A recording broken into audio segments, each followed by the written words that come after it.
I don't know how long this took you to do, this card. It took me the guts of 4 days to get through this pay-per-view. I did it all in one go. Holy shit, I don't know how you did it. I took a break for dinner, but I probably should have taken more breaks. Man, you're sadist. Like, this was bad. Like, I had fond memories of this pay-per-view, right? Yeah. And, well, we'll get into it, but Jesus Christ. The cream of the crop. And there is no one that does it better than the Macho Man Randy Savage. Finally, the Rock has come back. This is where the big boys play, huh? Austin 316 says I just whipped your ass.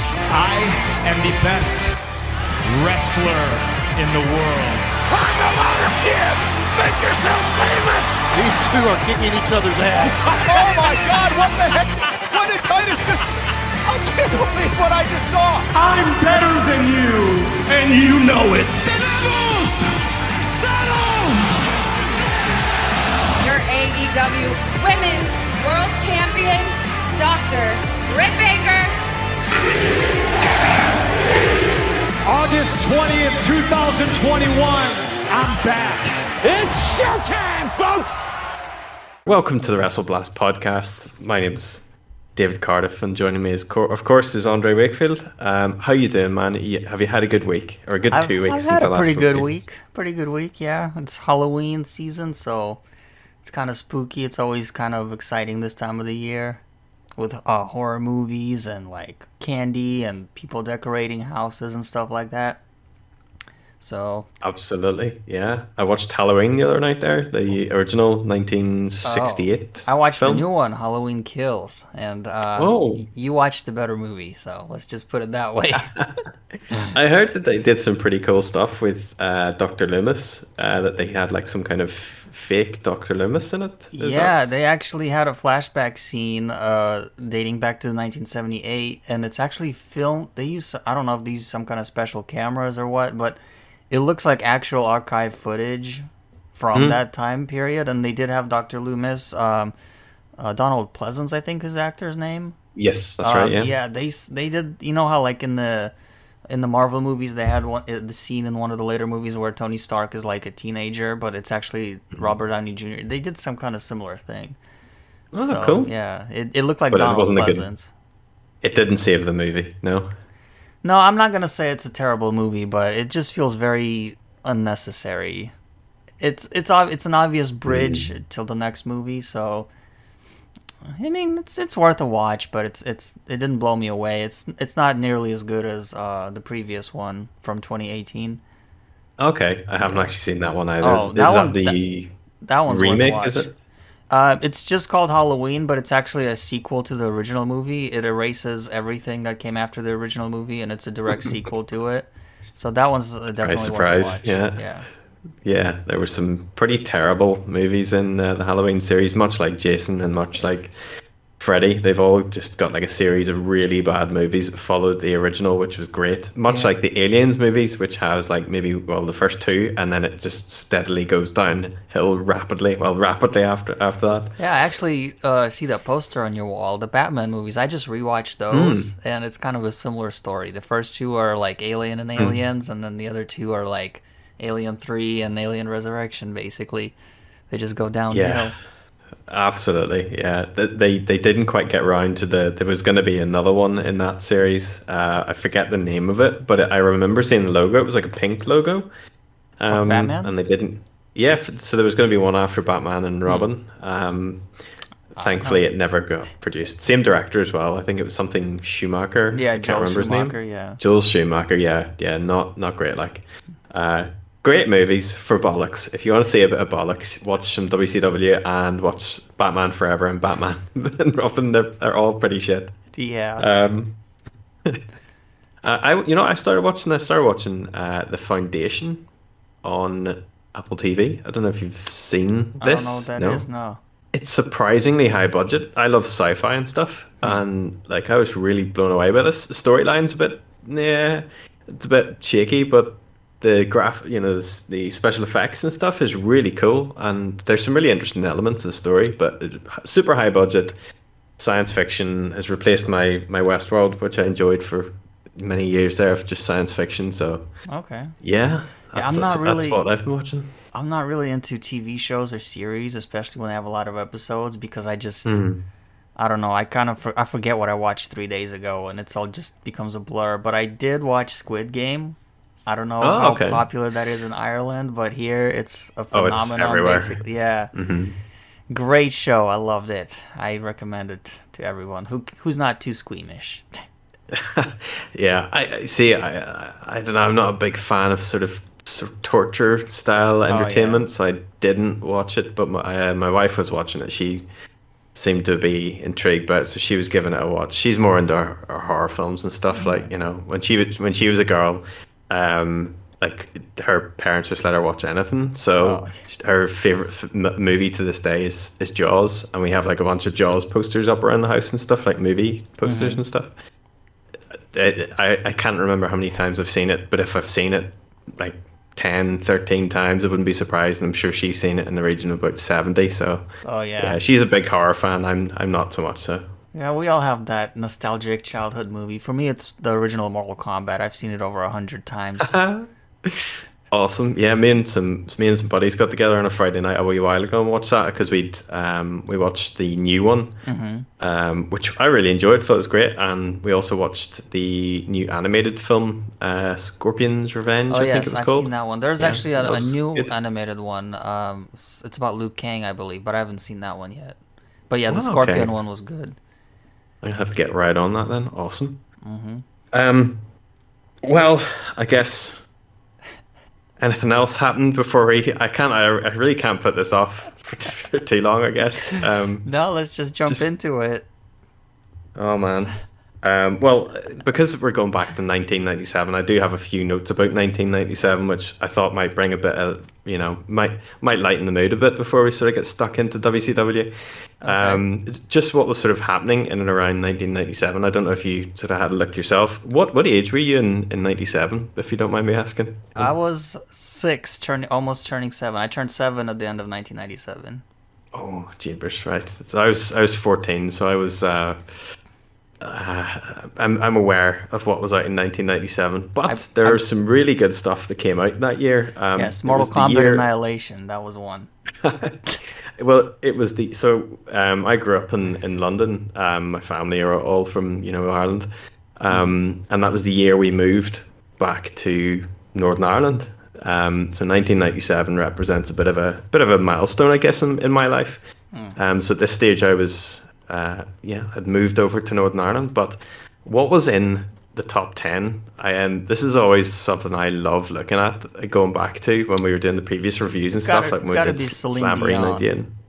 It's got to be Celine Dion. Not a single sign of her in the UK or American charts, because I did think about checking out both of them. I'll start with the UK charts because I'd be surprised if you know a lot of these ones. I don't know some of them, so this will be interesting. Starting at number 10, Chumbawamba with Tub Thumping. Have you ever heard this one? Was this ever in America? Chumbawamba, I'm not sure. Oh, you have? If I hear the song, I'll probably recognize it. Okay, well, you can listen back to the podcast and I'll splice a little bit of Chumbawamba. Insert songs here. Number 9 in the UK charts was LL Cool J with Phenomenon. We had Backstreet Boys with As Long As You Love Me. I don't know if Backstreet Boys made it to... Oh no, they were American, weren't they? I'm thinking of Westlife and all those boy bands from Ireland here.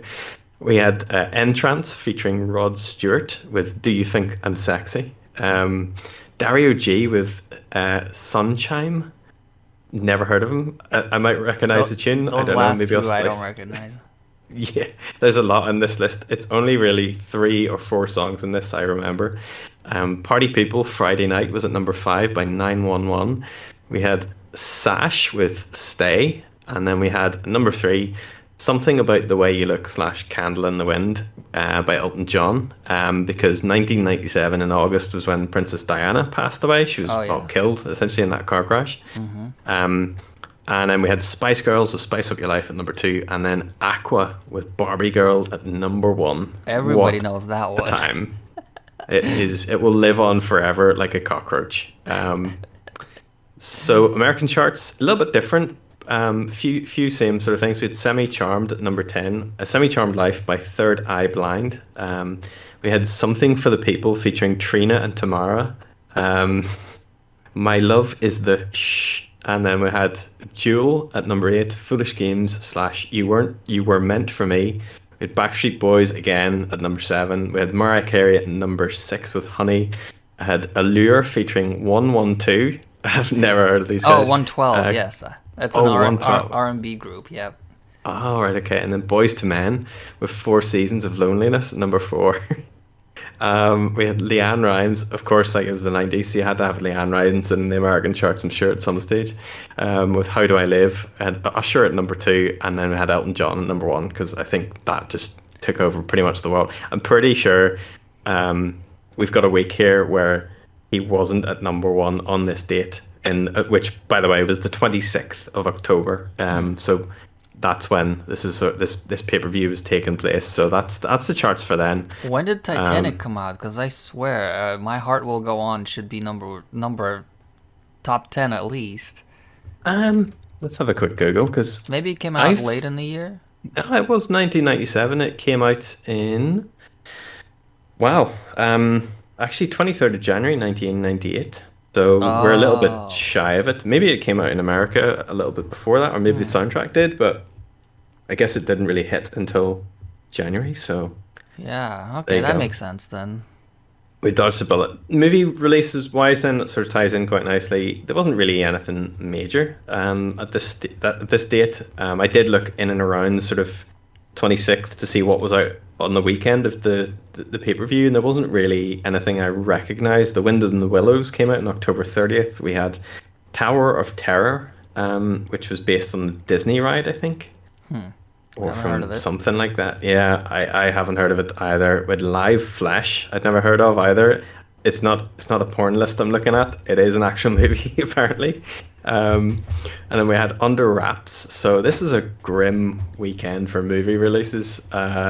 Nothing apart from that. But video game wise, this was interesting. In and around this date, I couldn't pinpoint like an exact date or exact like time frames for some of these games, but because it'll be different for America compared to like the UK and stuff.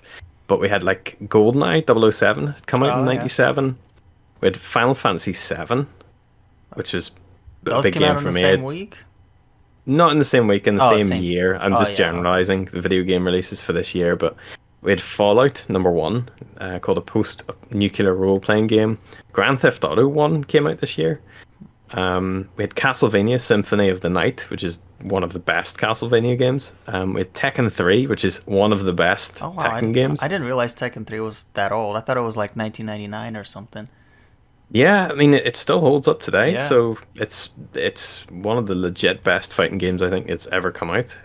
With Doom 64 on the N64 as well. With Lylat Wars for the N64. Mortal Kombat 4. Oh, yeah. Which I don't remember at all, but apparently there it is. And that's largely it. There is a lot more games out there, like Tomb Raider 2 came out that year, but I'm not too sure on the date. I think that was at the start of the year, and then a few other ones like Oddworld, Abe's Odyssey. So there was quite a few games that came out that year that sort of still, I think, are favourably remembered by a lot of people, myself included. I had a lot of those, so... No wrestling games that year? I don't know. I don't think so. Maybe you would have had like WWF Attitude. Possibly. I had Warzone or Warzone. It was possibly one of the two. I'm trying to remember when WCW World Tour came out. Because Revenge came out the following year. Yeah, I'm not too sure. WCW World Tour. Yeah. I don't know. I actually don't know when that came out. World Tour. Oh, it was WCW versus NWO World Tour. That's why I was looking at the wrong thing. 30th of November, actually, so not too long after this then. Oh, okay. So yeah, the following month, almost to a Okay. month, came out of this, and it's a pretty awesome game. That one, I remember playing that.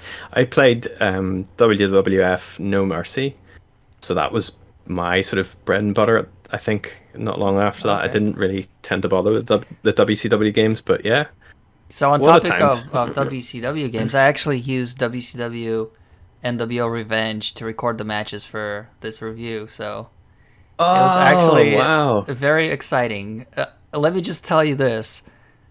I had the computer simulate the matches, and the show the game put on for me was 100 times better than the real show. So, Oh man, fair play to you. yeah. I like the way it turned out. They had the actual arena in the game, and they had most of the people in it, so and even the outfits too. So it works great. And I don't want to use 2K every week. That's Oh yeah. downloading everybody for All In. It took me 4 days to download everyone and set everything Jesus. up, and I'm just like, I can't do this every week. So it switches up the games for the footage. It gives it some variety. Yeah. Fair enough. Fair play to you for setting up Yeah. an emulator. That's pretty cool. Yeah. Okay, so we're gonna have to get into the pay-per-view then. The pay-per-view portion, shall we say? I know you're trying to put it off, but we got to get into it. Gotta do it. So yeah, October 26th, 1997, WCW Halloween Havoc. Alright, so the show starts with an intro package for Piper versus Hogan. And this is pretty much the tale of the entire night is Piper versus Hogan. Doesn't matter what match you're tuning into, you will hear them somebody mention Piper versus Hogan. Yep. We had in the package, which I found, I did take a note of this. I did try and watch this as much as I could to get everything out of it. Hulk Hogan says he's going to put Piper out to pasture with the rest of the fogies. What age do you think Hulk Hogan and Roddy Piper were at this stage? Without looking. I'm not looking. Gotta be early 40s. Okay, yeah. So what age do you think Hogan was? Hogan, I'm gonna say 42. Piper, maybe 40. Okay, you're not too far off. Hulk Hogan was 44. Okay. And Roddy Piper was 43. So Hulk Hogan, let me just read that line again. Hulk Hogan says he's going to put Piper out to pasture with the rest of the fogies. Piper is younger than Hogan.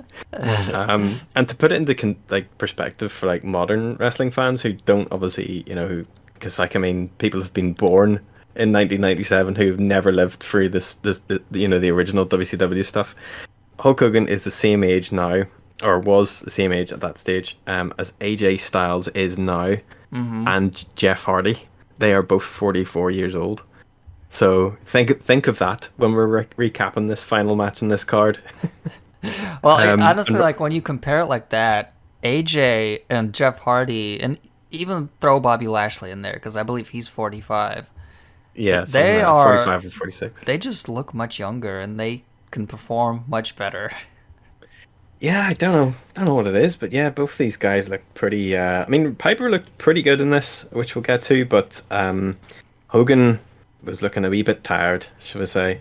And CM Punk is 42, so Roddy Piper is closest of age to him, so kind of amazing.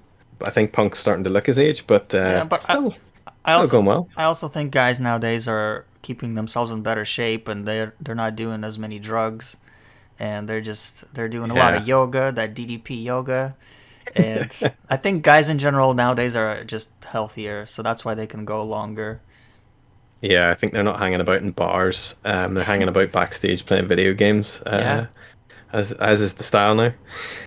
So we're in Las Vegas for this pay-per-view. There's 12,457 in attendance at the MGM Grand. So this is a big deal. Compared to sort of modern day wrestling where they're in sort of 2,000 to 3,000, maybe 3,500 seat arenas for the sort of, the normal stuff. All Out there just past had, what was it we were talking about? It was over 10,000 or something, or All In. Yeah, all in was just over 10,000. So this is a big arena, and I know that I believe that AEW have ran the MGM Grand in the past, or I don't know if WWE have probably done it at some stage. So AEW recently did I think the Rampage they did with Punk was about 20,000, but I may be wrong. Yeah, so I mean, it looked great on TV and sounded great. So oh yeah, I love when WCW arena. did these panning shots of the crowd. It always looked like there was about 100,000 people in there whenever they did those overhead shots. Absolutely. We have Schiavone and Heenan and Dream on comms. So Tony, it's good seeing sort of young Tony here, and hearing the enthusiasm and some of the stuff he had to say about this. And we'll get into some of Dusty's commentary. He wasn't as bad as I have vivid memories of Dusty just talking shit. Yes. Pretty much for 2.5 hours, but he wasn't too bad in this one. Yeah, I noticed that too. When I first saw Dusty, I was kind of like, I wasn't looking forward to it, but he never really bothered me. You got the fear. Yeah, he never bothered me this show, so that's good. Yeah. So kicking the show off, we have Yuji Nagata with Sonny Ono. And we Nagata, I have a note here. It just says Nagata comes out to like Roadhouse music. Obviously back in the day, like, and we've seen Slamboree 1998 we reviewed in the past, and a lot of the Japanese wrestlers get Oriental music, the most racist Oriental music you can imagine. So hearing Yuji Nagata come out to like this Roadhouse sort of rockabilly style music was kind of amazing. And Yuji Nagata, I mean, he looks, I would say, in better shape now than he did in 1997. He obviously looked younger, but he had a match recently with John Moxley, and the dude still looks great. Yeah, he looked great. I was gonna say he was on Dynamite a month or so ago, and yeah, he looked great. Yeah, his face was younger in this clip of 1997 Halloween Havoc, but other than that, yeah, body's still the same. Nagata comes out in what appears to be like hockey pads. I'd say his ring gear has definitely improved because he's ditched all of this nonsense. He had like a hockey pad chest plate, and he had these little sort of cufflinks as well, little gold cufflinks and stuff. He just looked absolutely ridiculous. And we have Sonny Ono with a really early selfie. Yeah. Did you notice this on the internet? So I was like, well, holy shit, this dude's taking a selfie with a disposable camera. I remember he did that with some of whoever he was managing at the time. I think he's done that with Ultimo Dragon and the Cat also, Ernest Miller. Yeah. So yeah, he's the OG selfie guy. He is, yeah. He's like the inventor of the selfie. What I don't know if you noticed this, but I really found funny was when Nagata comes out with Sonny Ono, and there's pyro in the background, and he's like looking around him, going, "What's going on?" It's like he's probably never had pyro. Yeah. And that's kind of like the story for a lot of the people on this card is. Everyone seemed to get pyro for no apparent reason. The pyro is so random in WCW, it's just ridiculous. So we have Ultimo Dragon out next. So he didn't escape some of the ethnic music, should we say. He got what I described as Oriental Mexican music for his entrance ramp. He didn't slip as well, which is good. So it's always nice to see Ultimo Dragon. Well, he's like a Japanese luchador, so that's why. He is, yeah. That's it exactly. So we had Mike Tenay joining Tony and the others on commentary here, which Mike Tenay is like one of the MVPs of this show, I will say, from off the bat. I just think he's tremendous. One quote that stood out to me was from Bobby Heenan. I forget which match it was in, but he was like, "Is there anything you don't know, Tenay? You know everything." And it's true. And he really did. He really did. I don't know if he had like some kind of ring binder with him for like the age, because obviously he didn't have a tablet or a computer, so I don't know if he had like some kind of binder filled with statistics on all these guys, or if he just remembered it. But he probably had some postcards or something done before the match. But yeah, that's why he's known the Professor. He's very knowledgeable about like Mexican and Japanese wrestling. And this is an absolute display for the first portion of this card. Mike Tenay, thankfully, I'm sure he was thinking dodges a bullet with some of the later matches, but this match was okay, I'll say off the bat. Lots of fast kicks, lovely kicks at the start, some leg sweeps by Dragon. Tenay, I've just got notes here saying Tenay is great and talks about this match being a big deal for paydays down the line, not just for now. as going through like Ultimo Dragon's history and his history with the I think it was the J Cup and stuff and the junior heavyweight belts and stuff. Oh yeah, they mentioned all those that infamous photo where he's holding like 12 title belts. Yeah, they brought that up. They did, yeah. Nagata hits him with a lovely T-bone suplex not long after the start. He gets lots of stiff kicks by Nagata, pile drivers, suplexes. There's a possibly I had a note here because normally when we're doing WCW shows, there's some kind of fight in the crowd. And so I started to write down here, there must be a fight in the crowd. Half the crowd are looking to their right and you can hear a ruckus. Oh. I don't know why I wrote the word ruckus and I'm not like 50. But, and then I put edit, it's Raven. That's right. I was gonna say I didn't notice any fights, but yes, the Raven and his flock came down. I was just getting too excited. I was bound to be a fight here in the crowd For or no something. apparent reason. All they did was come down, and that's it. Yeah, I mean, spoiler alert, he literally does nothing the entire night. He just sits in the crowd. He gets paid to sit there. Yeah. So we have a beautiful Acai moonsault by Dragon, which is one of his trademark moves, I guess. Nagata blocks a handspring elbow with a knee to the back of Dragon, which looked awesome. We had a powerbomb by Dragon off the turnbuckle for a near fall. There was a moonsault by Dragon. There was a release suplex by Nagata, which looked great. And then we had some great sort of, it's like a heel hook, the Nagata lock, I think he was calling it at the time. We had lots of hard slaps in this match. There was a Frankensteiner by Dragon. And Dream, I noted at this point, Dream keeps calling him Ultimate Dragon. I don't know if you noticed that. I didn't notice that, but in WCW, I think his name went back and forth a lot. Because in some, even in some video games, I believe his name is Ultimate Dragon. In some WCW games, and I don't know why that is. Oh, okay. I just always thought he was Ultimo Dragon. I didn't know he had like a ultimate. Yeah, the Ultimate Dragon. It was a WCW thing. I don't know. They also like changed the spelling of Eddie Guerrero's name a lot, and Psychosis's name, and Rey Mysterio's name. They changed them a lot for some reason. It's make really it weird. Easier for people to raid in America, maybe, or maybe, I don't know. The end of this match comes when basically Nagata taps Dragon out with an armbar because he's been working on the arm across the match. And they said he had Mike like he had like chipped bones or something in his elbow, they said. Yeah, at one stage Mike Tenay basically just went on this rant about how great Dragon was and how he was fighting injured with bone chips in his arms, is what he kept mentioning. So Nagata, quite rightly, was going for the arm. So they told a nice enough story across the whole thing, and I thought it was decent enough. I gave it. I was trying to be a little bit more sort of conservative with my my star ratings this time for the grapple rating, because I will be sticking these into grapple. Okay. So I give it 3 stars. Oh, okay. So this is the first match where I actually give a higher rating than you. Oh, wow. Holy shit. So I actually really enjoyed this. I was surprised by this. It was very hard-hitting, non-stop action, and they hit each other so hard. And that WCW ring, it always made that wonderful sound that they're just hitting like a bunch of rocks or something. Always loved the sound of WCW ring. But yeah, this was really fast-paced, very hard-hitting. I don't know, like I just really enjoyed it. I give it 3.5, as in good. That's not too far off. That's not too far.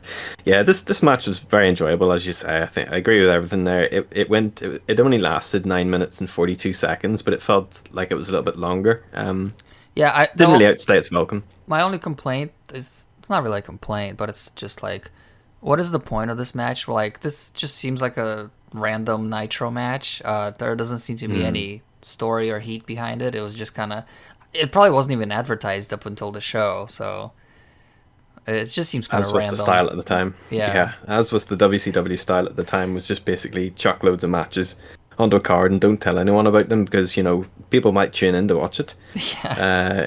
It was good. This is during the time period where WCW had their relationship with New Japan Pro Wrestling, so that's why you're getting a couple of matches with New Japan Pro Wrestlers on this. And WCW would do the same thing. They would send people to New Japan to wrestle. Obviously, the whole sort of NWO gimmick was basically stolen out of I think it was and was it New Japan All Wrestling or something? It was I'm not too familiar. AJPW, All Japan, yeah. Yes, All Japan. That's the one. I think it was All Japan anyway. So they had this relationship with New Japan Pro Wrestling. They would send wrestlers across, except a lot of the wrestlers that went across were not as big a deal, I think, at the time as some of the New Japan Pro wrestlers that got sent across. So, you know, it was what it was. It was Bischoff being a bit cheeky. Moving on, because there is a lot of matches on this card. Yeah. A lot of them are not needed. I think this is maybe the second best match on this card was the Ultimo Dragon and I agree. Yuji Nagata match. Yep, I agree. So we go backstage, as we do a couple of times here, and we've got Disco Inferno talking smack about wrestling a woman, which I didn't remember this at all, but Miss Jacquelyn comes in and Dusty loses his mind.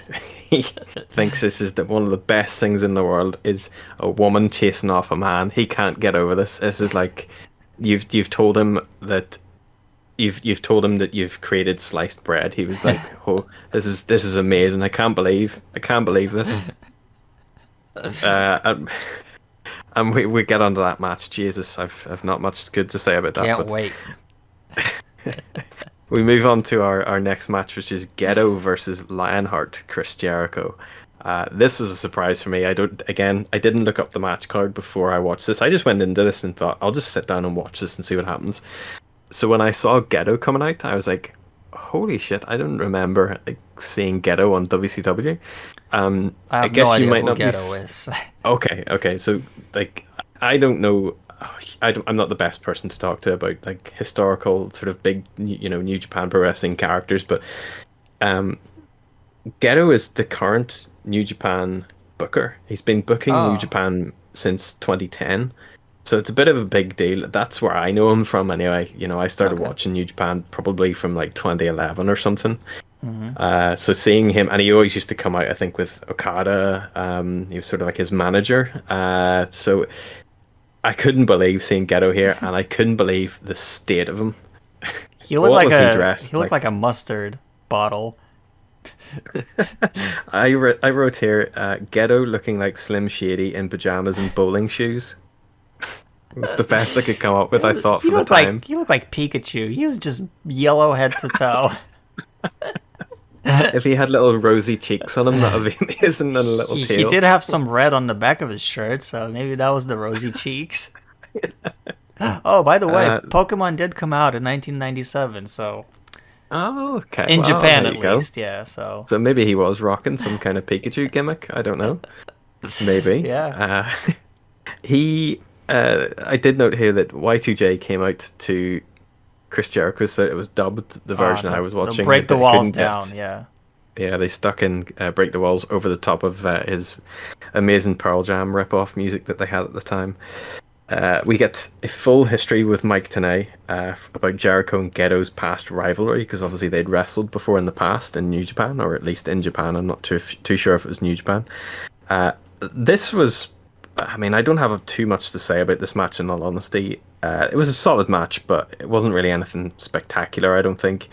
Bobby Heenan actually sounded really good. And one thing I was sort of a bit worried about when we were sort of going back to review this was I remember one of the last times I watched the WCW show and just being kind of angry at the commentators for just taking the piss out of some of the wrestlers. Mm-hmm. But Bobby Heenan here was actually really good and had lots of positive things to say about the wrestlers, which was really nice. Nothing winds me up more than commentators basically just ridiculing what they're saying in the ring. And here I did note that he was actually really good and did add something to it. And Dusty did as well. Dusty had a few comments where he was really kind of blown away by what he was sort of seeing in the ring, especially during that first match. Yeah. There was I love this move that Jericho used to do, the double power bomb. He did this on Gedo at one stage, and it just looked great. I remember always doing it in one of the original SmackDown games, and this is tremendous. We get a horrific, I've underlined this, Super Frankensteiner, which Tenay desperately covers for. Did you see the state of this thing? It was just so scary. I'm surprised Jericho didn't die. But yeah, the commentators did a pretty good job covering it. And they even showed replays of it, which... Oh, man. Yeah, I have that at the end here. They replay the botch. They were replaying this horrific botch. The match isn't too long. It's shorter than the first match. We get a lion tamer, which is the best version, the best submission finisher, I think. That's what I have written down too. By Jericho. It is unbelievable looking. It just looks so painful to watch, and I loved seeing it again. It was an okay match. I was hoping that Jericho would use the lion tamer in AEW because most of his opponents are a lot smaller now than they were in WWE. So obviously he couldn't do it to like Kane and The Rock. It would look really silly. But now that he's wrestling smaller guys, I was hoping he would bring it back, but unfortunately he didn't. But yeah, this lion tamer just breaks my back looking at it. Yeah, I'm surprised nobody's stolen it. I'm sure that somebody has stolen it since then, but I think it's just one of the best looking finishing moves ever, or at least submission moves. Yeah. This match was very short. It was only 7 minutes and 18 seconds. I gave it 1.75 stars. Just the botch really brought it down. It was fun seeing Gedo. It was fun seeing Jericho, who also hit a Judas effect in the match as well. Because remember, he used to do spinning back elbow. Which I think was just like a standard move for him, but now obviously he's not as mobile as he used to be, so that's his new finisher. Yeah, what do you think of the match overall? At first I thought it was an average match, but then that massive botch brought it down for me, so I'm giving it 2 stars out of 5. Wow. Another kind of random one. Not really. I wasn't really feeling it, especially considering that Jericho, one of the all-time greats, was in it. Yeah, absolutely. In his peak, in his prime, looked like 100. He looked like a megastar, but just not a particularly great match. Interesting story though. I don't know if you caught this, but they said this was the special non-advertised match, and from what I read, I don't know if this is true or not, but I read that actually instead of this, it was supposed to be Goldberg versus Meng, but they changed it last minute. Interesting. Wonder why that was. Sounds believable because I was surprised that Goldberg really had a very small part to play in this card, but I think they probably just thought that Goldberg wasn't ready for pay-per-view yet, because I believe he debuted only a couple of weeks before this. I was definitely scratching my head after seeing Goldberg on this card, but we'll certainly talk about that. We go backstage. Mean Gene is interviewing Debra about an upcoming match, and I wrote here, apparently to settle her and Mongo's divorce. It was so confusing. They didn't really give any backstory. There wasn't a sort of video package, of course, because it's Debra and Mongo who could give 2 shits about them. But this is really confusing. But I understood by the end of the match anyway that it's coming up later.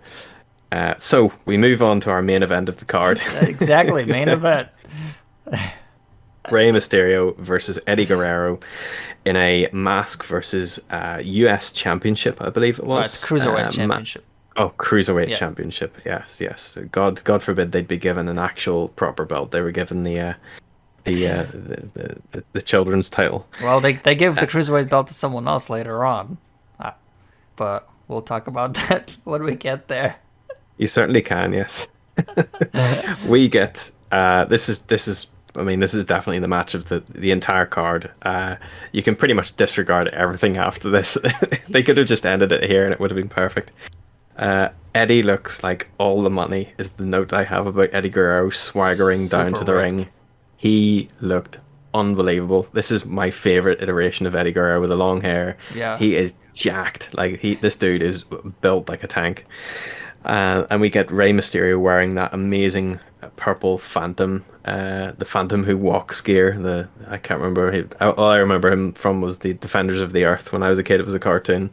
But he looked just so good. This match, by the way, is really hard to cover. I have put some notes down here. I'll try and go through them. We'll see how well this ends up. It was a very fast start. Eddie was pulling Rey's legs from under the ring, or under the ropes early on, and he took like a really nasty bump to the outside onto the mats from it.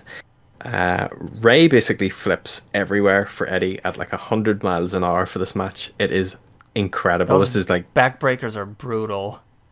He was flipping around him, and Eddie was just sticking the knee out, and Rey sold it like he was shot in the back, and quite rightly, because it looked brutal. The the one thing I'll say about this crowd as well, they were into everything, or at least most of everything, and they were so hot during this match. You could see people leaping to their feet in the background during this one, as Ray was doing like all of these spins and stuff, because back in '97, and you'd had luchadors and stuff, and Ultimo Dragon had been around for a little while, and they were slowly getting introduced, I guess, to American audiences. But this guy was like watching a comic book just come to life. It was so incredible. We get springboard DDTs. There's a gory special after Eddie rips Ray's mask, just tears it by the eye. It was tremendous looking. Guerrero was basically in control for the majority of the match, and then Tenay broke down like the full history with these two as well as the match is going on. So he's able to call what he's seeing in the ring, naming moves, and he's going back and forth telling stories about their past, which was incredible. Ray hit a massive plancha from the top to the outside. We get a head scissors to Eddie, flip over the rope into a Hurricane Rana by Ray to Eddie, which was incredible. I don't know if you caught that one. Yes, it was super clean.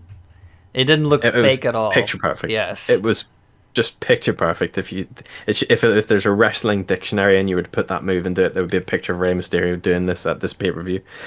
There was a somersault by Ray off the top to Eddie. Announcers were losing their collective shit during this one. Like Dusty Rhodes couldn't believe what he was saying. He just thought this was the best thing ever, and quite rightly so. Yeah. We get Ray springboarding off of the top into a backbreaker by Eddie, which looked incredible. I don't know how he did it.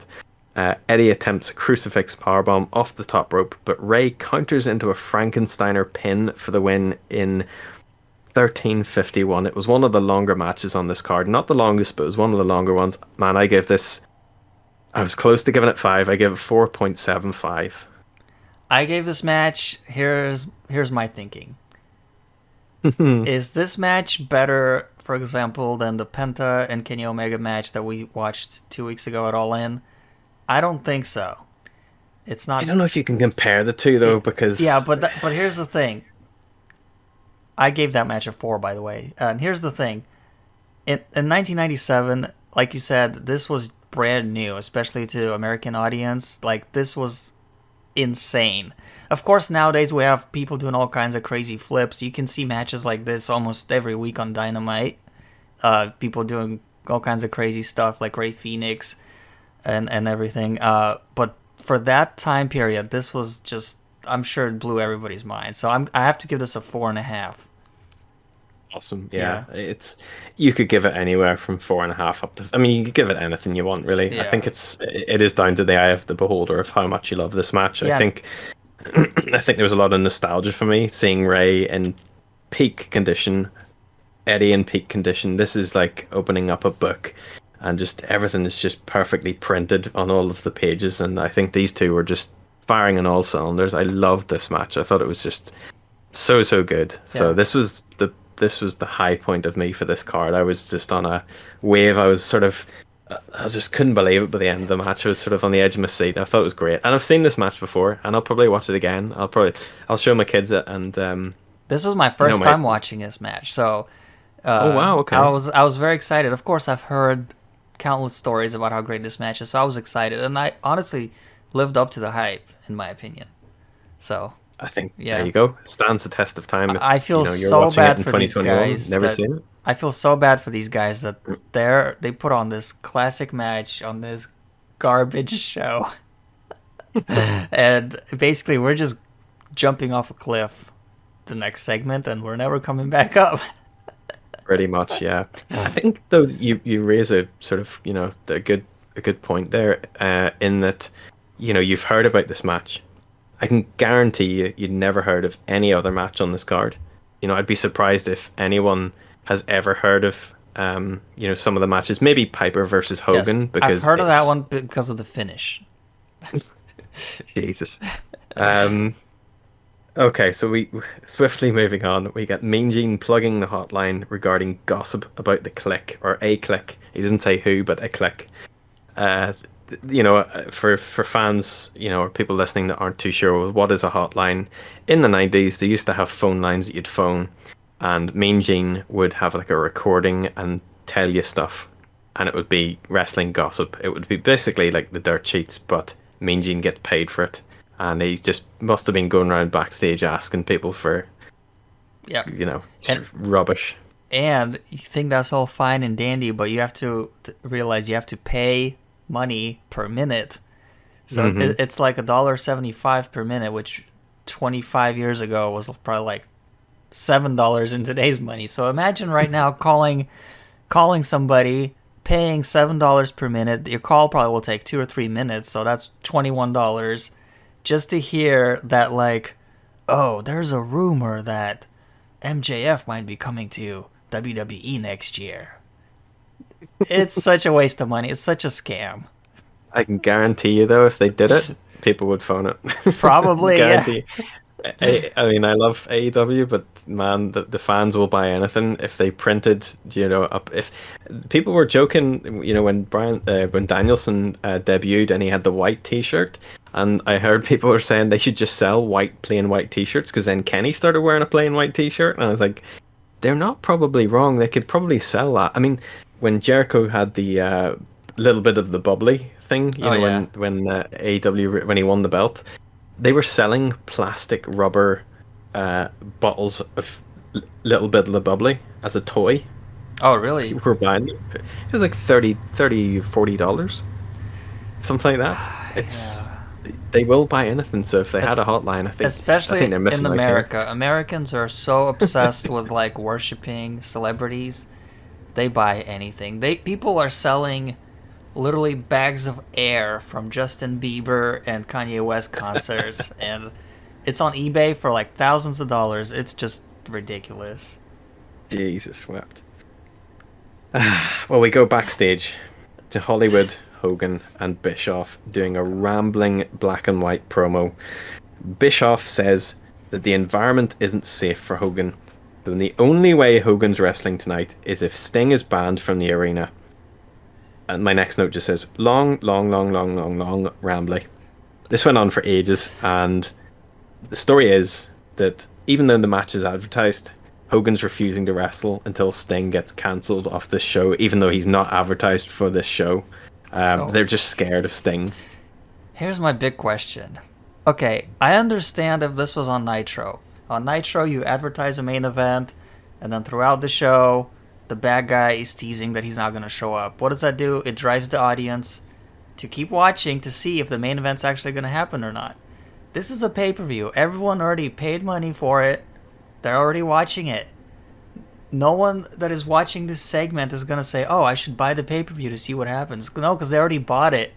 And they're not going to turn it off because they already paid $50 for it. And so this just raises anxiety. So, like, imagine I paid $50 for this main event, and now they're telling me it might not happen. So for the rest of the show, I'm going to have an anxiety wondering, like, are they going to do it or not? Because I paid my money, so they better give me what I paid for. I just I don't understand the point of this whole segment and this whole storyline throughout the show.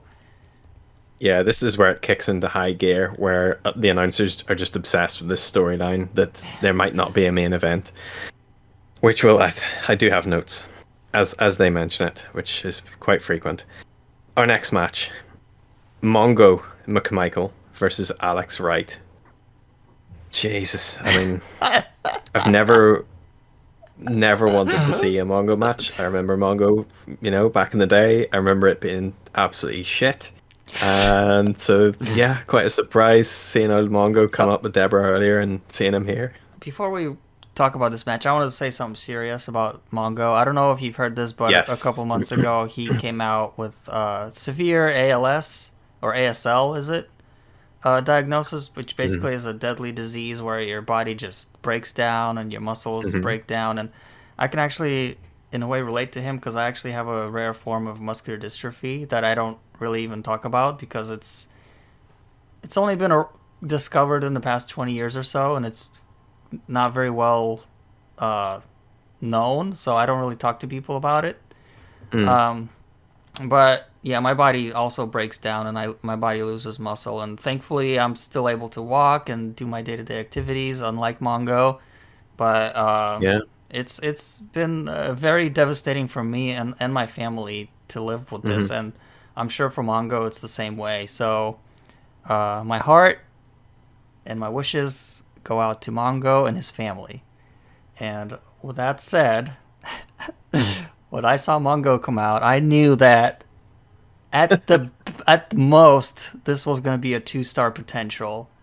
Unfortunately, his opponent was not Shawn Michaels, Bret Hart, Daniel Bryan, Chris Benoit, or anyone of that nature. So I knew that this was going to be tough. Yeah, this is not great. I completely agree. Yeah, it's heartbreaking seeing Mongo now, and certainly not easy. Sort of seeing how frail he is compared to how large he was back in '97 here, not terribly too long ago. So it is quite well. I mean, it's a while now, I suppose, but it's incredible to sort of see the difference in a person from then to now just because of this disease. So yeah, 100%, and best wishes to Mongo. Hopefully he'll pull through, or at least be comfortable with how he is. I did notice at the start here he did cast lightning. Did you spot this? Yeah, I heard thunder, like random bursts of thunder during people's entrances, and his was the first one.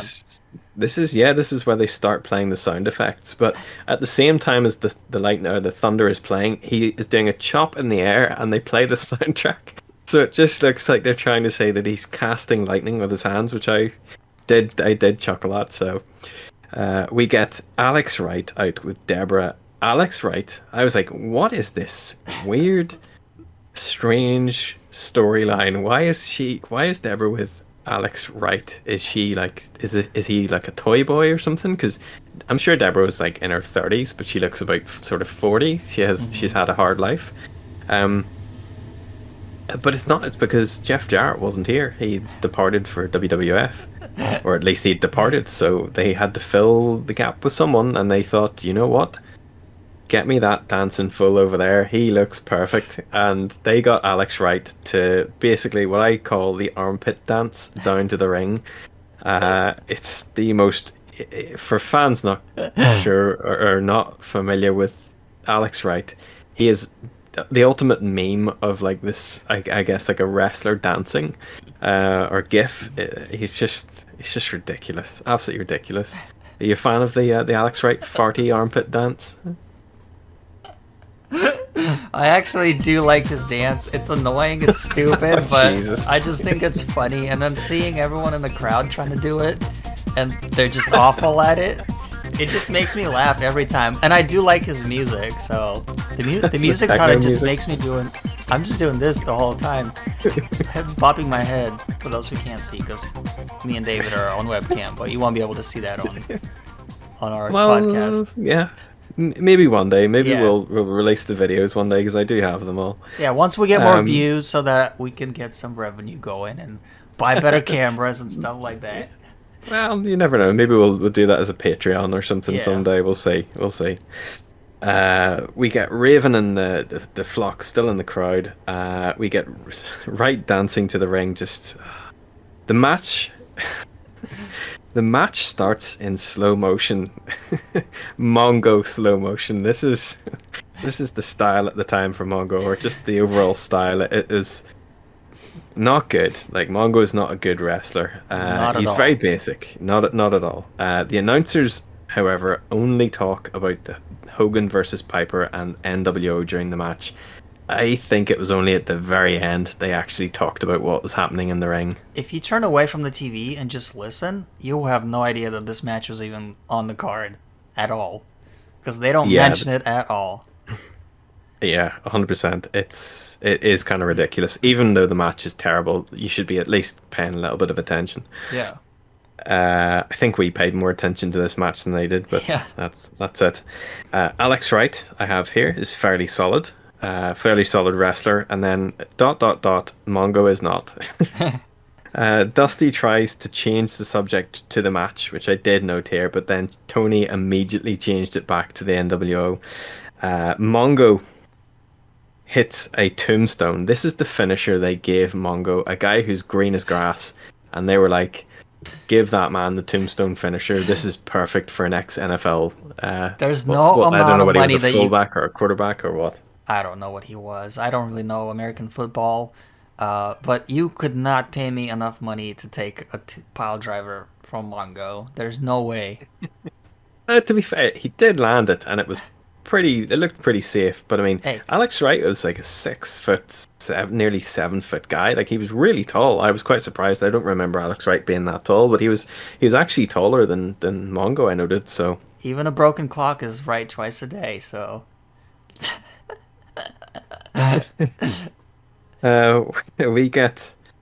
this is where this match just breaks down, and I was frantically trying to scribble notes here at this stage as we, with the rest of the matches. Goldberg enters the ring in front of Mongo, but Mongo has to pretend not to see him, instead being distracted by Debra, who's up on the ring. Did you see this? Yeah. Just that segment where Mongo is looking at him, who he is just to his right in front of him, and still he turns to the left and looks at Debra. And same with it got worse. Same with the referee. The referee was actually looking over his shoulder to make sure that Goldberg's doing what he's supposed to. He would look over his shoulder and then pretend to be still getting at Debra, and oh my god, it just looks so stupid. That sounds stupid. It gets worse. Goldberg hits a spear. Goldberg hits a spear, which nearly sends them both into the referee. Mongo has to lift his head off to stop himself from hitting the referee. He picks him up. Jackhammers, bump into the ref. They actually went into the back of the ref here. Pretends not to see Goldberg. Goldberg picks up Wright, puts him on top of Mongo, and then the ref turns around and sees, oh, what happened here? It's the end of the match. I didn't hear anything. And I didn't. Nobody touched me. I didn't feel anything. This is the weird bit I didn't understand. Debra gives Mongo's Super Bowl ring to Goldberg, and Goldberg's just like, he's so happy to have this ring. I was like, I don't remember Goldberg's start in WCW being this shit. But apparently this was... I believe this was his very first feud. It was with Mongo, and it was over Mongo's Super Bowl ring. Because they're both former NFL players, so... Yeah. At the end, Goldberg spear Jackhammer to Wright, and my notes here just say, somehow, despite this bollocks, Goldberg got over. 0.25 stars. Not even 1 star I gave this. I gave it 0.25. This was over in a painful 6 minutes and 31 seconds. So, here's my rating for those who don't know. I don't do quarters like David. I just do halves and fulls. For me, a 0 would be something like Jarrett versus Hogan at Bash at the Beach, because that's like a non-match. That was just nonsense. So that would be a 0. Half a star would be something just like completely awful. I don't have an example, although this is a close one. But they did do a few moves in this match, so I'm going to give this a 1. 1 out of 5. I think that's fair. I mean, if you weren't going to... I think if I wasn't doing these quarter stars, I would. But Grapple works on a quarter star basis, which is why I do them. So you can give matches 1, 1.5, 1 1/4, 1 and 1.75, whatever you want. So yeah, I know a lot of people do that, but just for me personally, it's too confusing for me. So I like to keep it a little more simple. Fair enough. We go backstage. Macho Man and Miss Elizabeth are backstage, and Macho rants about DDP in a classic shouty, whispery promo and finishes with snap into it. So, good seeing Macho, I will say, in this show, although I'm sure he was hurting after the end of the match. Oh, God, yes. Which we'll get into. Next up, we get Disco Inferno versus Jacquelyn, and... Disco with his disco theme bopping down to the ring with his 70s moves, and Stevie Richards has a sign that says, "This match is girl versus girl." I did chuckle at that one. I thought it was kind of witty. Yeah, I almost didn't even recognize Steven Richards. He just looked really odd, at least for that time period. Yeah, this is, I guess, in and around the sort of Blue World Order and stuff that they went back to do in ECW, I think. The thing I couldn't believe with this, and this is the same as you mentioned earlier with the Alex Wright 40 dance down the ring, people were dancing along with Disco Inferno and having a great old time. So it's like, even though I'm going to be really bitter and old about Disco Inferno and just how shitty it is, It was kind of amazing to see all these people so happy, and it was kind of nice to sort of see. So I will give them a positive note, and it's nice to sort of have a little bit of like a silly gimmick, you know. We get Miss Jackie coming out next. I love Miss Jackie. She's great. She's great. I think overall, like just solid wrestler for that time period. You know, she was treated as just one of the guys, but she gets pyro. Does Miss Jackie need pyro? I don't know. Maybe because I don't really know what the storyline with her is, but I believe, judging by her gear, she was associated with Harlem Heat back then. So maybe since they got pyro, she just kind of took over their pyro. But I don't know. I think that's probably a reach. Possibly, yeah. I think it was just, we have all these boxes of fireworks. What are we going to do with them? Use them on Sunday. Yeah, I did Just get them out. I did notice that she came out to Norman Smiley's music, though. Oh, okay. I'd say I didn't recognize a lot of the music on this show, apart from the big ones. There's a lot of nonsense at the start of this match and throughout the match. They take forever to actually doing the thing, and it's a very slow start. Just running around. Disco keeps going in the ring, out of the ring. This was just insultingly boring. Yeah, it was like a house show. Like, this is the sort of thing I would expect to see at a house show where, you know, they go as long as they go, and people are just meant to sort of cheer and jeer at them, you know. There's a drop toe hold to Jackie, which is sort of an accident, or it's a hit. Disco doesn't want to hit her, so he does drop toe holds and stuff to get out of stuff. Almost a wardrobe malfunction, which Tony and the guys were sort of very, I didn't see that there, and then I think Bobby was just like, let's see a replay of that. Bobby the King Waller. There was lots of running away by Disco in this one. I mean, it just went on and on and on. Finally got a DDT by Jackie. There's a flying crossbody and a pin in the end. 9 minutes and 39 seconds. 9 minutes and 39 seconds. It's about 9 minutes longer than it should have been. Yeah, I don't think we can give minus stars on Grapple, but I would give this -2 stars because it was too long.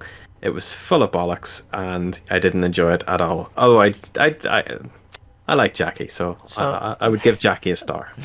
The reason why I gave the previous match 1 star instead of half a star is because I gave this half a star, and I felt like the previous one was a little bit more deserving than this. This was just straight garbage. All I wrote was, I'm bored and annoyed. That's my only note about this match. This was awful.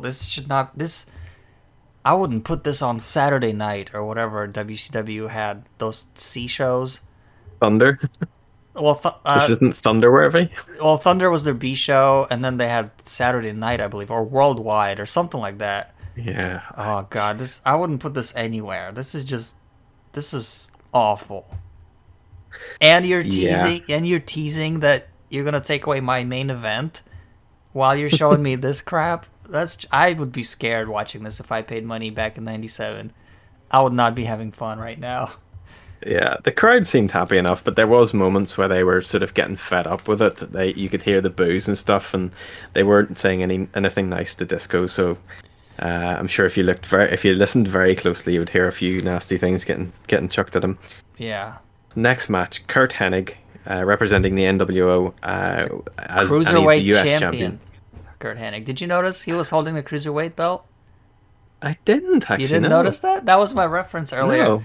So apparently, either he lost the US belt or he grabbed the wrong belt backstage, but he came out with the Cruiserweight Championship. And when they're using it throughout the match, it's actually very easy to tell that it's the Cruiserweight Championship. Wow, well spotted, man. Yeah. I didn't spot that at all. And yeah, Curt Hennig versus Ric Flair for the US title. Hennig, so the storyline is that Hennig and Flair Hennig finished Ric Flair's run in WWF back in the day. It was the final match, and he put Hennig over.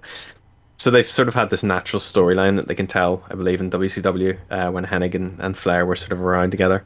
And I believe that these two guys loved each other. So Hennig comes out with a cut-off Ric Flair robe, the red robe. And the one thing I like is, like, Flair runs out, so there's a blood feud here. We can tell these two people in storyline hate each other. Flair runs out and just starts chasing Hennig down. and like chopping the absolute life out of him. So it was good to sort of see, like, a lot of times you'll see, like, when somebody's got a blood feud, they'll come out and they'll have a straight wrestling match, and it'll be like suplexes and all that sort of stuff. It's like, no, if you hate somebody, you run out and you grab them and you just trail them around the place and bait the absolute bollocks out of them. So it was kind of cool seeing that. I guess it's just the veteran sort of, the veteran sort of mentality there. Not long after, Flair manages to grab his robe off Hennig, and then he does a wee strut in the ring. The commentators immediately start talking about Hulk Hogan. Of course. Of course, yeah. Hennig and Rick go back and forth from some stiff clotheslines from Hennig to Flair. Hennig attempts to hit Flair with a chair on his leg against the post. Flair fights back, turning the match. Hennig attempts to leave with his belt, but Flair runs him down.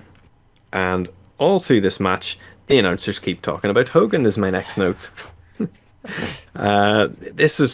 This is the sort of point where I was really starting to notice, like, they're not talking about the match, and it's Ric Flair in the ring and Curt Hennig. You'd sort of expect a little bit more respect, especially from Bobby Heenan, who's a Flair mark, I would say. Hennig's brought back to the ring where he takes control, makes to hit Flair with a move onto the belt. Flair counters and hits a delayed vertical suplex, which was great. They don't land on the belt, but the ref makes no moves to remove it from the ring. The ref is staring at this belt in the middle of the ring, doesn't move it, doesn't do anything with it. Then the ref complains to Flair as Flair lays the belt in the middle of the ring before wrapping it around Hennig, who he has put into the tree of woe. He stomps the belt into Hennig's face for the DQ, of course, and the NWO run out to take Hennig away as Flair beats up referees. 13 minutes and 57 seconds. It just felt like a waste of time, this match, and although I liked it, I only gave it 1 star. Really? Okay. Wow. Didn't like it at all. I really didn't like it, because this was the kind of Flair booking I hate, which is basically, we're not going to give you a finish, we're just going to DQ, and that's the end of it. I didn't really like this match either, but I did feel like this was the first match of the night where there was actually some heat, and like I could tell Flair just wanted to murder Curt Hennig, so I like that aspect of it, that it felt pretty real, that they hated each other. The match itself was nothing special, very average, and the finish was a DQ, which is unacceptable, especially at a pay-per-view, so I give it 2.5, average. Okay, that's not too much higher than me. 1 star. I don't feel as bad now. You can tell I was like, there's no way I'm going to be as generous for this pay-per-view. Yeah, I have a feeling with WCW pay-per-views, I'm always going to be a little bit more generous than you. There is nostalgia, so I will say nice things about the presentation, shall we say. So I agree with you. I think Hennig and Flair's sort of ferocity in the ring and the sort of intensity that they brought was great. I love that. But the match itself was nothing special, and the DQ finish on a pay-per-view is just, as you say, it's not acceptable. We go backstage. Macho Man is sitting at the internet desk. JJ Dillon is then interviewed out by ringside, or out on the entrance ramp. And you know what we haven't actually talked about is the actual entranceway and the sort of stage. I have to say, I love this. I think it's one of the best looking pay-per-view sort of arenas, setups, or stages that you've got that they ever had. Yeah, one thing you got to give credit to WCW. They especially around this time period, their stages were just amazing. Some of the most classic, most memorable stages ever. This and the following year's Halloween Havoc are just some of the best. Absolutely. I do have a few things to say about the stage, the quality of the stage design pieces. I have some things to say too, but later on. JJ Dillon is interviewed by Gene about the cage match and whether or not it's actually going to go ahead. So we've had the announcers harping on about it for ages, and now we've even got Mean Gene interviewing JJ Dillon, who is sort of the figurehead, I guess, of WCW at this stage. Bischoff comes out and he tells Dillon he doesn't have the stroke. He keeps saying, "You don't have the stroke. You don't have the stroke. You don't have the stroke." And it was like, Jesus, man, just stop saying that. He doesn't have the stroke to make this happen, even though Gene's just told everyone Dillon definitely has. Like, he is the WCW, I guess, like head of WCW or president, like the or president something. or something. Yeah. Yeah. So our next match immediately begins shortly after. Larry Zbyszko is the special ref for the next one, who comes out first, and we have Scott Hall with 6 versus Lex Luger. One little fun piece of trivia. Larry Zbyszko came out to Mark Merrow's WWF song, which is really strange. They must have dubbed it over or something, perhaps. I think it was actually like one of those royalty-free songs, so I guess anyone could use it. So I actually do think this was legit. Oh, fair enough. Yeah. We get Luger. Well, Hall comes out first with 6, of course, but Luger comes out and he gets all the pyro. All of it. He got like his own 4th of July in the background going on here. This is ridiculous. Well, he was an American hero. Yes, absolutely. The Lex Express was in full effect tonight. We get Scott Hall in the ring. He flicks his toothpick into Larry's face, and Luger basically takes this opportunity to deck Hall as he's distracted himself. This is sort of the story of this match, is that there's this animosity between Scott Hall and Larry Zbyszko, and that plays into, I guess, the finish. Yep. Luger and Hall get broken up by Larry multiple times at the start. There's arm wringers by both. Slow start, I've got noted here. Hall calls for a test of strength, and of course hits a cheap shot. And even a child in the crowd, I noted this child in the crowd shouted, "Don't do it," or something along those lines. And then he just knew. I mean, when a bad guy offers his hand in any kind of shape or form in the ring, you don't do anything. But of course, this is the 90s, so maybe it was a bit more acceptable at that stage. Mm-hmm. We get the announcers talking about previous matches while Luger powers out of a rear chin lock. There's comical selling by Scott Hall. I think he was hit with an atomic drop and then proceeded to sort of like it was like he was jogging on the spot and clutching his butt like he was like he'd been shot in the bum or something. It was he's completely overselling it. Zbyszko has none of Hall's shit is my next note. I'm not too sure in what context. I've just read Zbyszko's not having any of his shit. There's a fall away slam by Hall to Luger, a long sleeper hold by Hall to Luger. Luger backdrops Hall to get out. And I have a note here, I forgot I wrote this. I remember Hall being better than this. I was wrong. Yeah. I don't know what it was, but I had this magical sort of notion in my head that Scott Hall was really good, and everything he does is going to be money. Because obviously he was at one stage the WCW World Champion, but not this match. I think that during this match, you were like me. All those sleeper holes actually had more effect on me than the opponent, and I fell asleep. And I think you were the same. You were half asleep writing this. Or maybe you were dreaming. Absolutely, yeah. Zbyszko ducks a punch by Hall, sending him to the outside. Bischoff is out and gets a kick off the ropes by Larry. Luger makes his comeback, but while Larry is distracted, 6 hits Luger in the back of the head, in quotation marks. Razor's Edge, Outsider's Edge by Hall, reluctant count by Larry for the pin. And then we get Larry asks to see the replay after the match, and it shows 6 missing with a kick to Luger. Basically, he hits his hair. Yeah. As it gently parts his hair. This kick, it doesn't actually hit anywhere near him, but we get a nice sort of hair flick by Luger here. And then Larry restarts the match. Hall shoves Larry shoves Hall right into Luger, who racks him up. The bell rings as if Hall had quit, but 6 interferes. I've got it in brackets here, late, ? Almost a triangle / armbar by Larry to 6. And then he hits him into a guillotine choke, but Bischoff gives Larry a nice solid kick to the face. This is probably the realest move in this match. And then Hall holds Larry while Bischoff karate kicks Zbyszko to the head. Spooky laughing plays while the NWO theme plays. 1 star, 13 minutes and 2 seconds. What did you overall think of this match? I feel exhausted after just describing it. After the previous 2 matches, the previous 3 matches, I was basically done with this show. I knew I wasn't going to get anything good in the future, but this match was just so boring. So many rest holds and sleeper holds, and then nonsense. If Scott Hall is swinging at Larry, even though he ducked, why is that not a DQ? That should have been a DQ. Yeah. And then, if Larry can look at the replay, why can't the other refs look at the replay and restart the match? There is no consistency. This whole match, you felt like it was Larry versus Scott Hall, and Luger was just there, like he was a non-factor almost. 1.5 stars. I don't like this match. Yeah, this was pretty bad, I have to be honest with you. We get a promo for the next pay-per-view in November, which is World War III.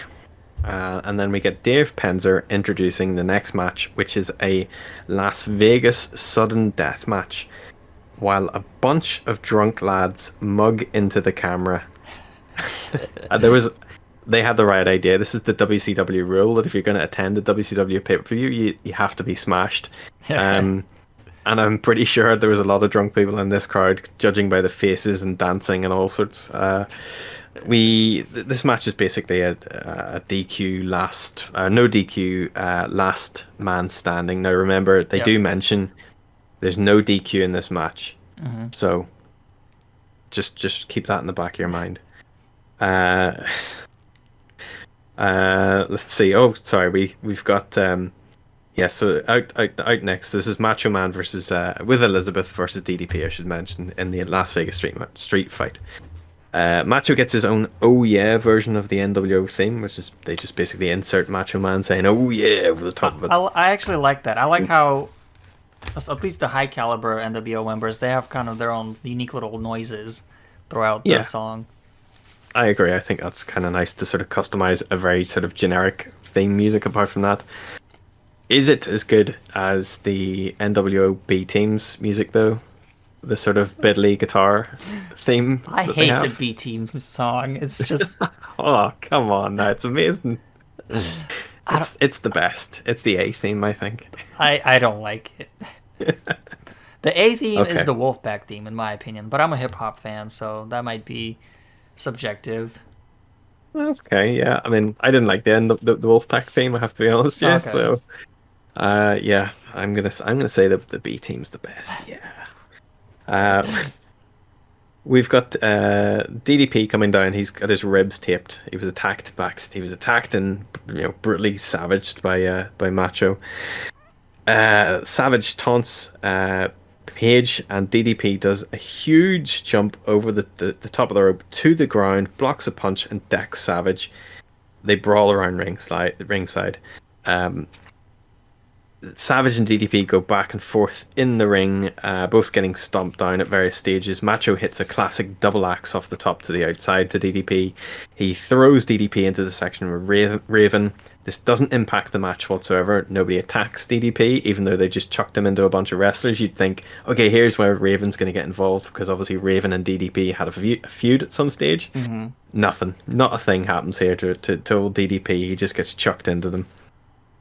They fight down through the crowd towards the entrance. One lad in the audience decides to pull his top off and show his chest off, his gut. Oh yeah, I noticed really that. Weird. It was like he was flexing in front of Macho Man, and Macho Man was having none of these people. He was just shouting, "Get out of my way!" I think somebody and they quickly dispersed. I think somebody told that guy something, because as soon as he took off his shirt and started flexing, then he started like kind of looking around as if someone told him something. So maybe they were telling him to put his shirt back on or something. I don't know. We're just laughing at him. But yeah, I'm gonna say that alcohol was involved in that decision to remove your top on pay-per-view. Very likely, yes. Savage gets sent through. Hold on. So they're brawling through the crowd. That all happens. They get DDP ends up over the top of the barrier, and now they're by the entrance ramp. So the entrance sort of, and it's a flat. There's no stage. It's all flat. It's ground level. So you've got this big skull in the background, which looks great. Yeah. And you've got tombstones dotted everywhere, as they did every Halloween Havoc. Savage gets sent through a polystyrene tombstone and a polystyrene coffin, which Tony identified as a box. Dusty loses his mind as DDP clocks Savage with something that that shatters. And his quote here, he says, "He wobble-legged him." He says it over and over again. "I can't believe he wobble-legged him." It looked like a tray or something, or like a plate. Yeah, it was like a hostess tray or something. Yeah. But the funniest bit in this match I have noted here, I love this next bit. DDP leans on a tombstone which breaks, and then he goes to lean on a bench, and guess what? It too is polystyrene, so it breaks as well. I howled with laughter at this. I saw that. I was laughing too because I wasn't sure.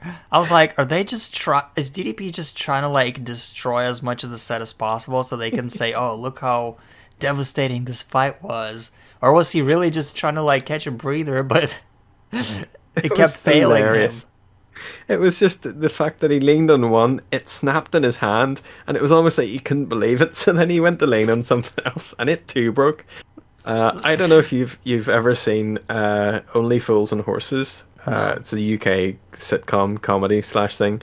I'll have to send you a clip, but basically there's a scene in Only Fools and Horses where the main character, Del Boy, is chatting to his mate Trig, and he's sort of trying to look sort of cool for all these ladies in the bar and stuff. And then he goes to lean backwards, and the barman's lifted the bar, the sort of the bar hatch, so he just basically goes sailing through it, and that's sort of I don't know. It reminded me of that anyway, so I'll have to send you the link. Okay. But great British sort of sitcom, I guess. So they fight back to ringside. Savage throws Paige into the steps with Paige prone in the ring. Savage manhandles a cameraman, ripping the camera from his grip. Paige boots the camera up into Savage's face, and Tony says, as they discuss the camera scene, that this camera costs $100,000. Did he say that? I didn't catch that. He said he stopped. He stopped. I think at one stage he was that costs stopped, and then he says $100,000. And I stopped in my tracks when he said that. I couldn't believe Tony had the audacity to say that there's a camera at that stage. I mean, I know technology was expensive back then, but come on now, $100,000 is a bit much. Maybe 10,000. Yeah, I think it was just sort of WCW and WWF at the time. They were just constantly trying to one up each other, so they would always inflate the figures of what they were making, or inflate the figures of who was in attendance. And I think this is Tony doing the same thing, except it just sounded stupid. Yeah. So Elizabeth clocks the ref with a plastic tray. She chokes DDP with a TV cable. Then Kimberly runs down, trails Liz to the back by the hair.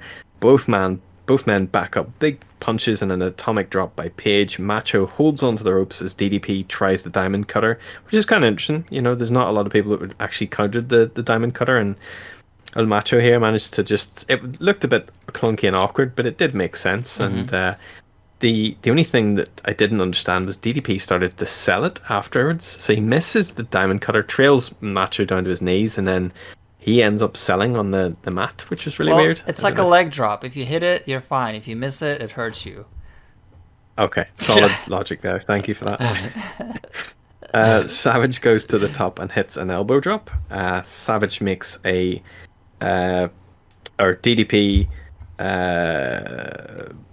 so Savage goes... So they're both down on the ground. This is where it sort of gets a bit confusing. So he hits the elbow drop. They're both down. And then Savage makes it back up on his feet before 10, so like 8 or something like that. And then the ref starts to count again. Yeah, that was weird. I caught that too. He's basically started the count over for the other guy. Yeah, so he initially starts counting for both men, I guess, and then stops when Savage gets up and then counts again, which is weird because it doesn't happen later when both men are down. There's a body slam by Savage to Paige. There's, the one thing I'll say about this match, like the selling was incredible by these two. This was like a masterclass in selling. If you want to see two people selling moves, this was great. Punches look great, body slams look great, elbow drops look great. Slightly bizarre selling maybe from the diamond cutter for me, but overall I thought the selling was really, really good, top notch. There's the big time elbow drop, I guess you would say, where he points up in the air by Savage off the top. Paige just about makes the count. Savage with a knee to his back picks up Paige on the rebound. Ref gets cleaned by Paige's feet. Diamond cutter to Savage, which looked great. So as he sort of swings DDP round to sort of body slam him, Paige ends up clocking the ref in the head and then swings off of Savage, turns him around, hits the diamond cutter. I thought it was a great little sort of combo. Both men make it up after this diamond cutter because, again, they're both exhausted, so they're selling the effects of it. But Savage hits a low blow. Fake Sting clocks Page with a bat, while Macho distracts the referee in a no DQ match. This is when I said at the start. They said at the start this was a no DQ match, so anything goes. And of course, we had Kimberly running out and Miss Elizabeth getting involved. But for some reason, they have to distract the ref, which was just totally bizarre, bonkers. 2.25 stars, 18 minutes and 7 seconds is how long this went for. What did you think overall? So I give this 3 out of 5. Maybe I gave it such a high score because it was just a breath of fresh air after the previous 3 or 4 matches. I thought it was a pretty decent street fight. Again, nowadays we get much crazier, much more violent, more eventful street fights. But maybe back then it was kind of a bit more edgy. I'm not sure. But I love Diamond Dallas Page. I'm a big fan of him as a person and as a wrestler. And he always looks like he's been through a war.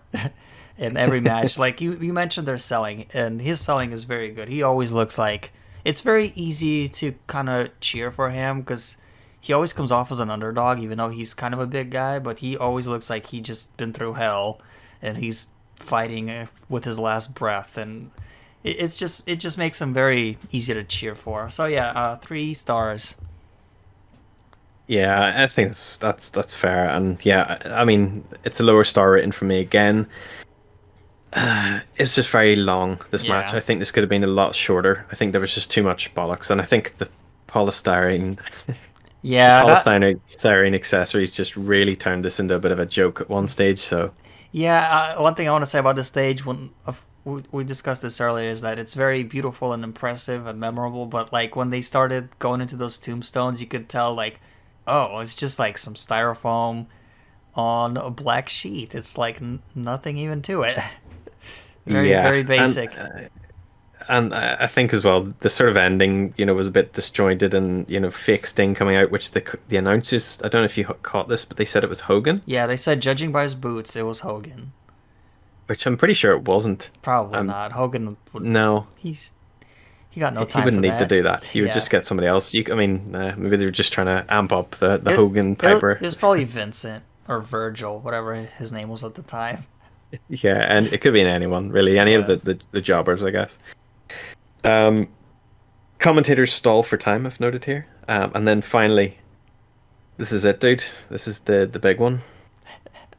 Michael Buffer gets paid to introduce this match and says, if there is a survivor. This is how serious Michael Buffer's taken this match. He says, if there's a survivor.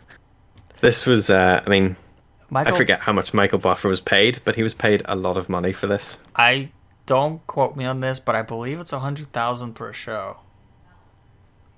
Possibly, yeah. I do have 200,000 in my head, so. And I never liked his announcing because he just, like you said, he just blows it way out of proportion with how he's hyping this up. I remember every time he would announce Lex Luger, he would say, "The master of the torture rack of doom," and I'm like, yeah, I didn't like that either. I think Christ, it's not that big of a deal. Absolutely. Do you know what I think AEW need to do though? They need to get, especially now that they've got American Top Team feuding with Jericho and the Inner Circle, they need to get Bruce Buffer in to do a little announcement because and he can do his whole 360 spinning in the ring and doing all that sort of pizzazz. I think it'd be great. I wouldn't mind a one-off or special appearances. That would be kind of cool. Yeah, because Bruce, they're obviously brothers, long lost brothers, I believe. But I think that'd be kind of a nice nod to WCW without having to pay Michael Buffer to come out of retirement, and I'm sure, and paying him astronomical amounts of money just to talk. Yeah. So this is it. Hollywood Hogan versus Roddy Piper. We get Hogan strutting to the ring, and the first thing I noticed here was, so this is a cage match, as they've been sort of saying throughout the night. This is going to be a cage match. This is the jankiest looking cage I've ever seen in my entire life. I don't know if I've ever seen a bad looking, like, this is the worst. I mean, I didn't like the TNA cage, the red cage. Oh yeah. Which was basically just like a resprayed WCW or /WWE F cage, the blue cage. This is the worst looking. This like it had been knocked together in like workshop class at the local college. Like it was terrible. Like Yeah, it was so very rickety. flimsy. Yeah. And we get Piper coming out next with Hogan's World Championship, which is still sprayed with the NWO because Hulk Hogan is the forever champion at this stage. Hogan immediately starts to try and leave while Piper watches from the ring. Hogan climbs up the dodgy cage as it's rattling. Piper bites Hulk Hogan right up his hole. Is my next note. It's hard to miss. So but I have his face went up his hole. I have something to say about this. Okay, please do. Funny enough, you know how on AEW the Young Bucks and Adam Cole, they do their spot where Adam Cole is doing the camel clutch to somebody, and the Young Bucks, they run up to him and they kiss him on the cheek, and that's kind of their douchey taunt. And all over YouTube and Twitter, people have been complaining and saying like how gay this is, and like how this shouldn't be on a wrestling show, and like back in Hogan's day and Warriors day, this would never fly. I actually had someone tell me that on YouTube. They said back in Hogan's day and Warriors day, you would never see stuff like that. The very next day, I watched this show, and I see Hogan just getting his booty eaten out on live TV. Like you said, Piper, it wasn't just like a bite on the cheek or anything. It was a reverse Rikishi stink face. Instead of Hogan pushing his ass in your face, you put your face in his ass. I don't know what. So weird. How did they come up with? It wasn't for comedy. It doesn't look like it because this was like a blood feud. You know, they hate each other. So yeah, like Piper was really intense at the start of this, and I was okay. Roddy's he's ripped. He's looking great. Yeah, and this is like the first move of the match. This was the. I really did have to I stopped everything I was doing, and I rewound it to see, did I just see that? Because I was glancing at my notes. I look up, his face and his nose has disappeared into between Hogan's cheeks, and I just couldn't believe it. I was like, I have to. Is this happening? It did happen. More biting, comical selling by Hogan from this. There's more comical selling by Hogan from an atomic drop by Roddy. There's a low blow by Piper as Hogan climbs up the cage. Have I missed a bit? There was more biting. Yeah, he bit him two or three times. Yeah, he bit him. Maybe it's later, but he did bite him on the back and then on the top of the head. I'm pretty sure not long after this, but maybe I'm missing it. Yeah, they fight to the outside of the door. Piper gets a door to the face, so they're out. So they start. This isn't long after the match starts. They're in this cage. Nobody's locked this cage. Like this isn't. There is no point to the cage. The cage is meant to keep people either in because the feud is so hot, or keep them out so nobody can interfere in the match. These two fuckers just walk outside of the door. The referee's just like, oh come on. Yeah. He's actually waving Hogan out at one stage. He's like, come on, the cage door's open. The match doesn't end. It's like, what? There's nothing here. Literally, Hogan walks outside. And just to mention, they made this cage, like you said, so that no one gets out and no one interferes. And more specifically, so that Sting doesn't interfere. But does this cage have a roof? No, it does not. And where does Sting come from? The rafters. So this cage is completely pointless. It was, yes, absolutely pointless. Yeah, Piper gets a door to the face multiple times. Fake Sting stops Hogan from leaving, and this confused the absolute life out of me. So then I started thinking, oh, okay, so Hogan's playing the long game here. So he's faking that he's scared by fake Sting, so that Piper thinks that it's the real Sting, or at least that this Sting is on his side. But it never comes into play. It was really weird, and because we'd had the attack on DDP earlier in the night by fake Sting, I was left just scratching my head by this, going, what is the point of this fake Sting? It went even more bananas, but we'll get to that. Back inside the cage, Both fight to the top while another sting appears. Both men climb gently down. Hogan whips Piper with the weights belt, slaps the shit out of him, and then actually climbs out of the cage. And I have in brackets here, door. I have no idea why he doesn't go out the door. He climbs over this 30-foot cage to the outside. Hogan and Piper basically gets up. By the time Hogan's got to the top of this thing, Piper's up and he climbs up. And they start brawling at the top of this cage, just straddled with, a leg on either side of this cage. More stings appear in the crowd. Back in the ring, because they've now climbed down. Back in the ring, Hogan gloms Piper with the World Championship, which is, I think Tony said, he's glommed him. It's really weird. There was a leg drops by Hogan. Piper kicks out. Hogan calls for help. Savage runs out. The cage door can be seen on the camera. It is wide open. Savage climbs to the top of this legit 30-foot cage and jumps off with a double axe handle and misses. But they sell it like Hogan's been hit by this thing. This dude literally leaped off and landed on his feet and looked like he had destroyed his hips and his knees. It was horrific. I actually let out a holy shit. Well, I was watching it. I was stunned by this stupidity of this. So for those who haven't seen this, hopefully I can explain this well. But the cage actually doesn't go on the edge of the ring. It goes on the outside of the ring, kind of like a Hell in a Cell. And Savage jumps from the corner of the cage into the ring from the turnbuckle position, and he almost hits the turnbuckle. And the thing is, this cage is so wobbly. When he jumped off and pushed off, instead of actually jumping up, he basically just pushed the cage away from his legs and just kind of fell down.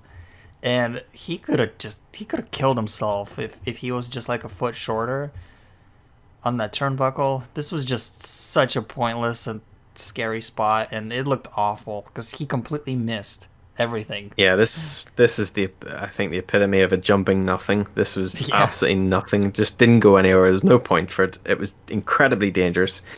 Savage, I'm not sure what age he was, but he was probably 45, 40. I think he was a little bit older, maybe 45, 46 maybe at this time. Just frightening. Piper puts Hogan in a sleeper, and Hogan doesn't answer the referee's the arm drop 3 count business. So Piper wins, and then immediately afterwards, Macho attacks Piper. Hogan clocks Piper, chucks a fake sting out of the ring that's got in for some reason, though doesn't really do anything. That's never explained what this fake sting's doing in the ring.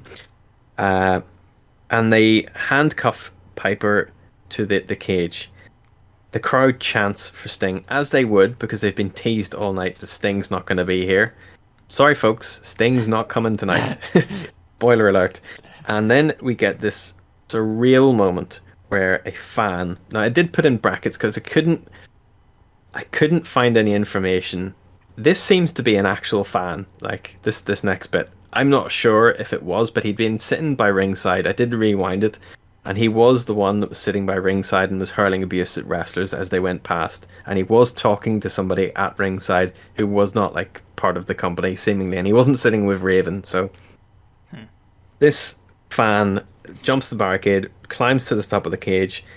And as he gets down, and this is the bit where I think it wasn't an actual wrestler, because fake Sting has to basically get off his ass and stop this guy. And he tackles him to the side of the cage.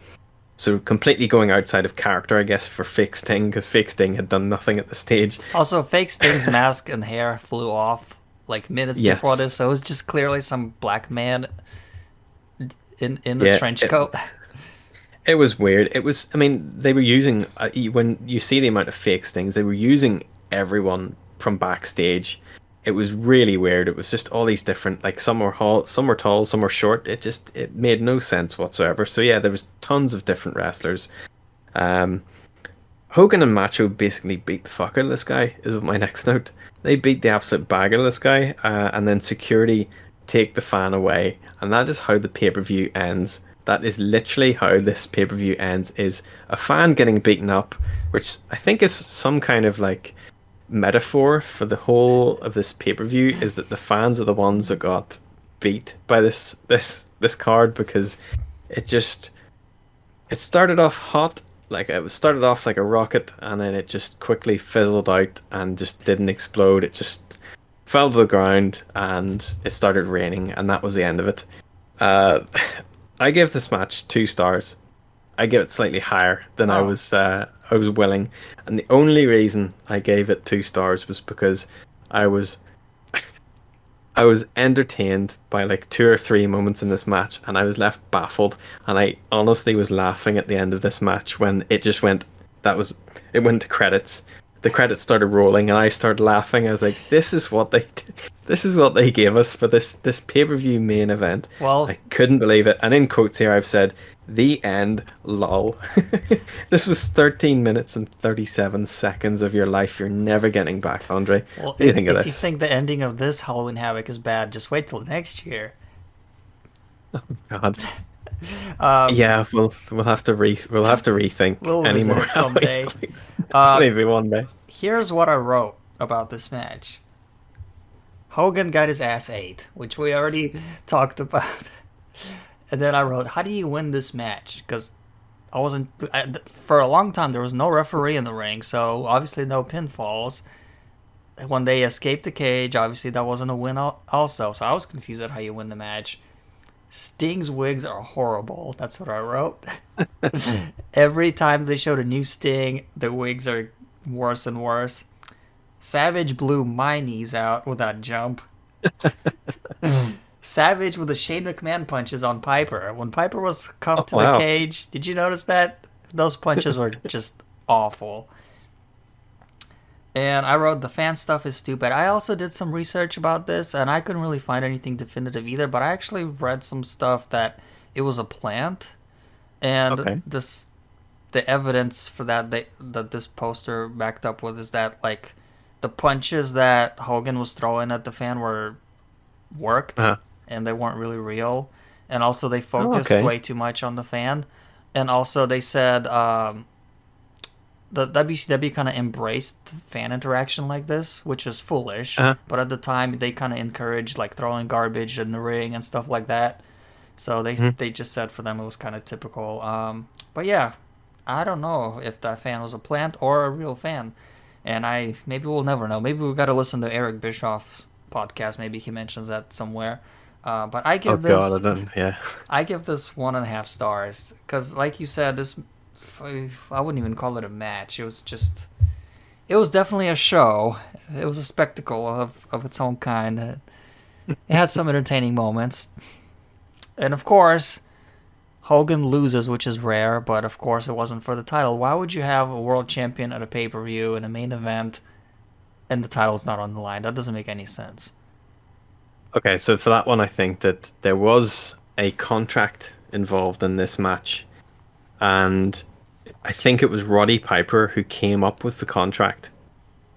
And Roddy Piper decided not to make it for the championship, which makes no sense whatsoever. Because I remember reading in the Death of WCW book, it was brought up specifically that this made no sense whatsoever. And they would later do it with Warrior as well. When Ultimate Warrior came back and came into WCW, it just made no sense. It just seemed to be for Hogan to get his win back, because I believe after this one he did beat Piper, and even though Hogan lost here, he immediately started beating up Piper. So you completely forget that Piper actually won the match. Mere seconds before he was beaten down and then handcuffed to a wall.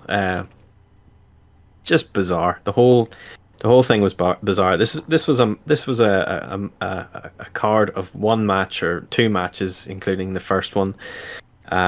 Just not great overall. You can skip this entire pay-per-view and just watch match 1, Nagata and Dragon, and you can watch Ray and Mysterio, and you'll have a Ray and Eddie, and you'll have a great old time. I think it's worth those 2 matches, which you'll probably get on YouTube, so do that instead.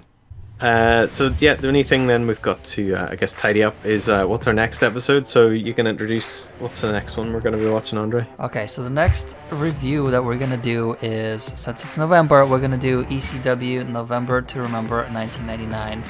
I've never seen it. I've never really seen much of ECW at all, except for a few shows. So I'm excited to see this. This is going to be I have a feeling it's going to be pretty different from All In and from Halloween Havoc, so I'm excited.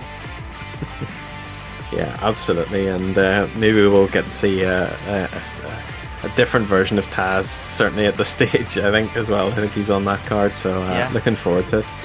Okay, well, that just about wraps us up, so it's goodbye from me. You can follow me at Lostero, you can follow us at WrestleBlast, and for yourself, Andre? Yeah, I'm just promoting WrestleBlast. I don't really have any of my own content, so WrestleBlast podcast on Spotify, Twitter, YouTube. Check out our YouTubes. Putting a lot of hard work in there, so a lot of time consuming. I'm looking forward to seeing that gameplay footage. Yeah, so it's fun. It's better matches than what we watched on Halloween Havoc, so. Absolutely. Alright then. Right, that's it. About wraps us up. See you guys next time.